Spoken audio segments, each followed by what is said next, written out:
Okay, welcome back, grade 12s, to our second half of baby development. We're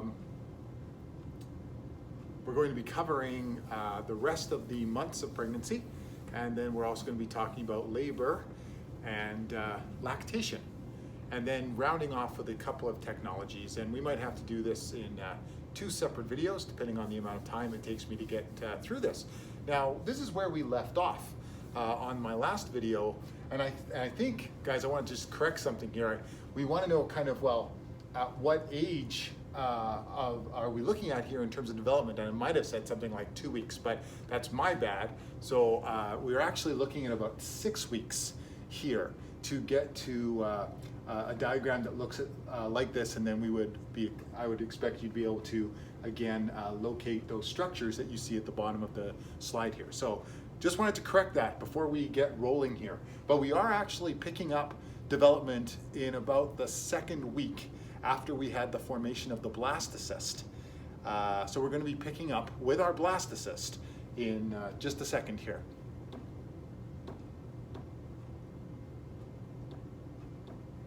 Here's a quick overview of baby development. So of course we start with lots of growth, those cell division, mitosis, starting with our zygote. We got our morula, then we have our blastocyst, and it's just lots and lots of cell division, which causes growth. But eventually those cells that were all identical need to specialize and organize themselves into organs and eventually systems. And then when organogenesis is simply the formation of the organs, and then we have morphogenesis, which is the changing shape of the baby to what we really think babies actually look like. That's morphogenesis. That terminology is not super important, though guys, especially though differentiation, that you understand what we mean by cells differentiate, which means they're going to be specializing. They're not going to be stem cells and all identical for very long. So by the third week, our blastocyst, those embryonic cells, which were all identical, will need to start to take shape. And that process of those cells becoming specialized is called gastrulation. And gastrulation involves those cells becoming 3 different germ layers. So remember, G for gastrulation and G for germ layers. Those 3 germ layers have names, and you have to know these names, and you have to know what structures that germ layer is going to become. So if we start with, so remember here we have our zygote, and then the zygote becomes a blastocyst. It embeds into the endometrium in plantation, and then that embryonic cell mass is going to start to specialize and differentiate into 3 germ layers. So those germ layers are called the ectoderm, and that's the external, so think ecto for external or outer layer of cells. The mesoderm, so think M for middle layer of cells, and endoderm, like endo, inner layer of cells. If we come over to this part of the slide, this part of the slide does a pretty good job of what you might need to remember, because you do need to remember the 3 germ layers, but then what do those cells eventually become? So the ectoderm layer, remember that's external, becomes things that are relatively on the outside of our body. So we have our skin, our eyes, and our nervous system. Remember, that's pretty much brain and spinal cord, and that's pretty close to the exterior outside of our body. Then the mesoderm, so think M for middle, 3 things that you should remember: bones, blood, and muscles.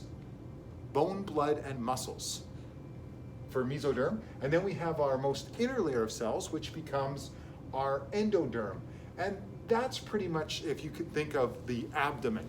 We're talking about digestive organs, the lungs.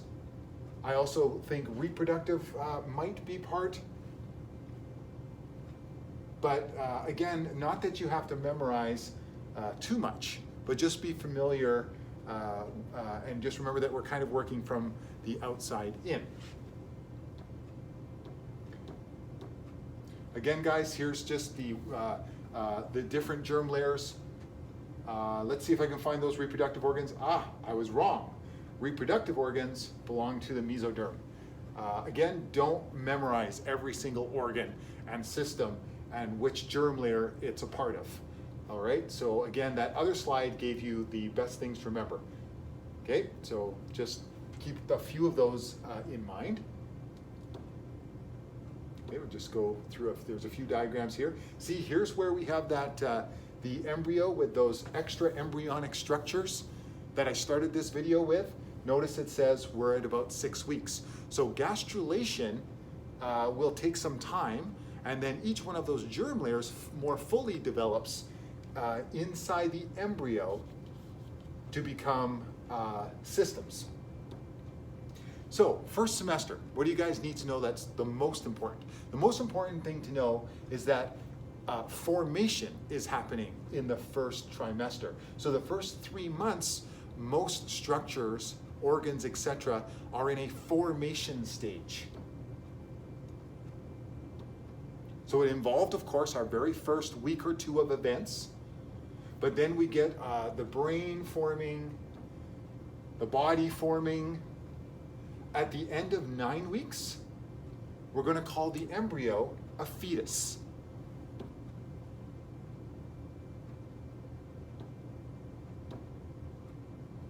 So it is the busiest of all the trimesters.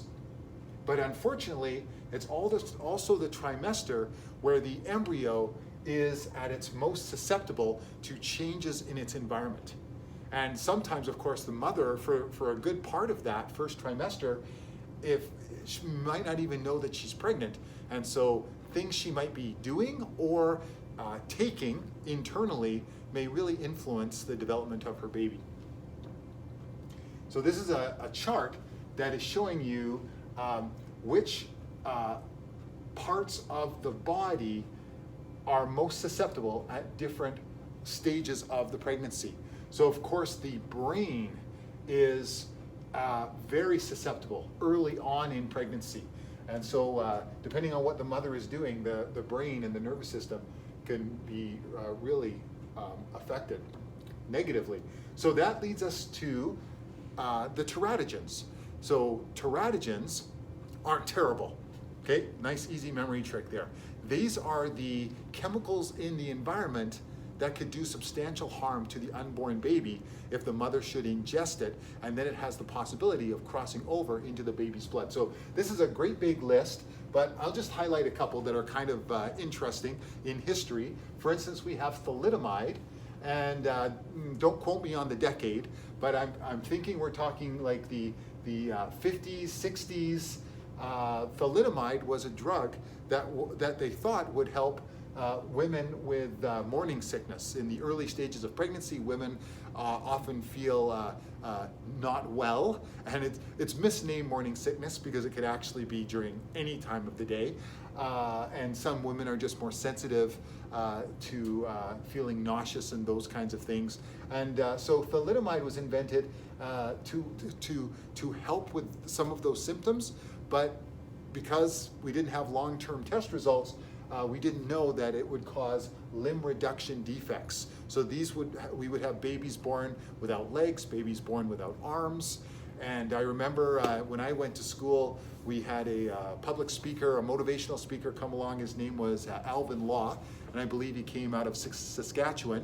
And he was born with no arms.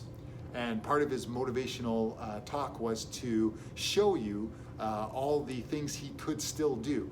That wasn't a limitation for him at all. He could do most amazing thing. I remember it started up with just seeing a screen and hearing an amazing drum solo from behind a barrier. And then they removed the barrier and Alvin was playing the drums with his feet, with drumsticks in his toes, and he was doing a most amazing drum solo.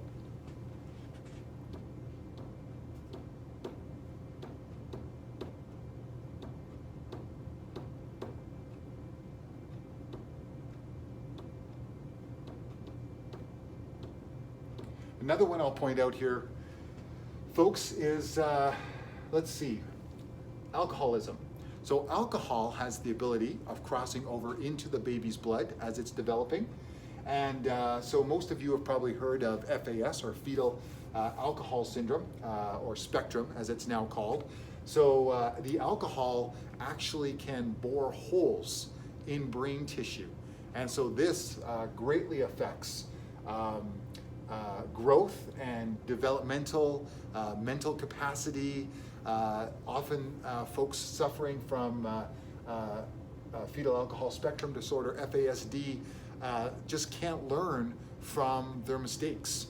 And so they'll make those mistakes over and over again and get in lots of trouble because they just can't learn, and so they're doomed to repeat their mistakes.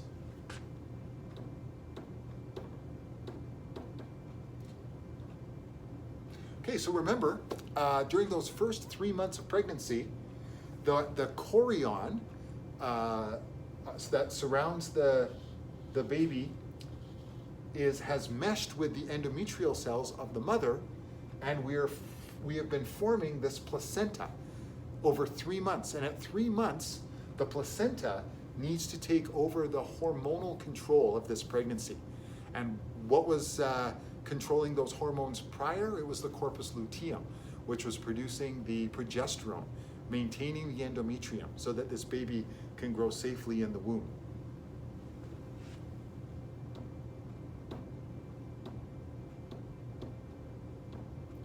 So remember, the placenta formed from the chorion.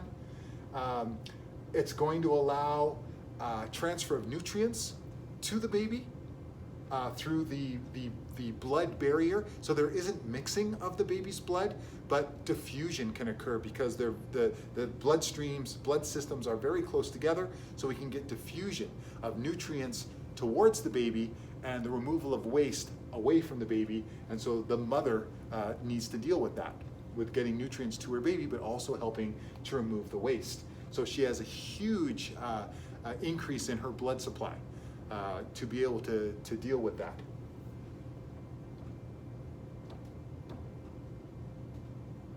Remember its other function, hormone production. So it's going to produce estrogen and huge quantities of progesterone, the pregnancy hormone, and so we have a chart here, hormonal level chart. You can see on this chart we have our HCG. So remember, that's what the pregnancy test picks up on, early days, okay? And we can see our placenta in small amounts until about that 3-month period when we have a big spike in progesterone because now the placenta is taking over that control. And we also have an increase in estrogen as well. So now we enter the second trimester. From 4 to 6 months, we have the formation of most of the major organs. Now they're going to develop. So it's development of those organs that happens in the second trimester, which is from the 4th to the 6th month. Most organs are completely formed during this time, although respiratory system especially is the system that's going to take more time to fully develop. Again, you don't have to memorize all these little things that are happening that we can see on the slide. And I'm not going to read everything because, again, I'm trying to highlight what's really important for you to know. Okay, and remember, it's development of all things that were formed in the first trimester. Okay, so here we have a pictorial of our baby that's at the 4th month. Notice that morphology-wise, it's looking very much like a little baby, as we would think of a baby. It's upright, okay? And we've got lots of development happening and lots of growth as well. Now let's tackle the 3rd semester. So guys, of course, this is taking us from the 7th to the 9th month. And really, all you need to remember, guys, in the 3rd trimester is lots and lots of growth of what's already been developed. So lots of mitosis. Even prior to the 3rd semester, the baby could be born and survive. There may be, of course, complications, with some systems that have not been fully developed, the baby's going to need to stay in an incubator and stay in a NICU, neonatal intensive care unit perhaps for a while, and it won't be able to leave the hospital until it can breathe on its own. So lung development is the special case that even when a baby's born full term, may have respiratory issues. And full functioning lung development may need to even occur after the baby's born. Okay, there we go, have our pictures again. Notice what happens during the 3rd trimester. The baby goes at some point from an upright position to being upside down in very close quarters until about 38 weeks when the baby is full term.